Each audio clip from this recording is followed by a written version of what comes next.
मंगळवारी पहाटे असं काही घडलं की वाघोलीचा श्वासच थांबला. रात्रीपासून या घरातून आवाज येत होते. लोक म्हणत होते भांडण असणार, पण हे भांडण नव्हतं तर हा मृत्यूचा थरकाप होता. पहाट झाली, आवाज थांबले आणि अचानक का होईना ओरडण्याचा काळीज फाडणारा आवाज आला. शेजारी जमा झाले, दार उघडलं आणि आतलं दृश्य पाहून लोकांच्या अंगावर काटा उभा राहिला. किचनमध्ये 11 वर्षांचा साईराज रक्ताच्या धारोळ्यात पडलेला. 13 वर्षांची धनश्री मरणाशी झुंज देत होती आणि मुलाच्या मृतदेहाशेजारी कोयता हातात घेऊन बसलेली ती आई.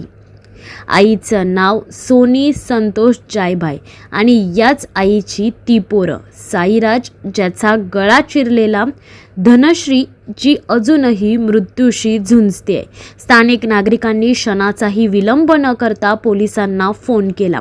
वाघोली पोलीस घटनास्थळी दाखल झाले, पण जिनं हे केलं ती हयालाही तयार नव्हती, बोलायलाही नाही, फक्त हंबरडा फोडत होती.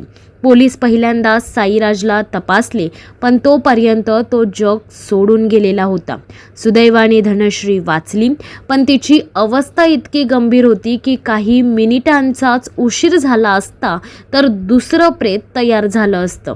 धनश्रीला तातडीने रुग्णालयात हलवण्यात आलं. आईने आपल्या पोटच्या मुलाला गळा चिरण्यासाठी कोयत्याचा वापर केला. हे वाक्य बोलताना सुद्धा अंगावर काटा येतोय. सोनी जायभाई सध्या वाघोली पोलिसांच्या ताब्यात आहे, पण प्रश्न अनेक आहेत. सोनीचा नवरा कुठे होता? घरात नेमकं काय घडलं? आई इतकी अमानुष कशी झाली? मातृत्वाचं असं राक्षसी रूप का? या सगळ्या प्रश्नांची उत्तरं अजूनही अंधारातच, कारण सोनी अजूनही तोंड उघडायला तयार नाहीये. वाघोली हादरली आहे, महाराष्ट्र हादरलाय आणि पुन्हा एकदा प्रश्न उभा राहतोय, आईच्याच हातून मुलाचा मृत्यू हा गुन्हा नाहीये?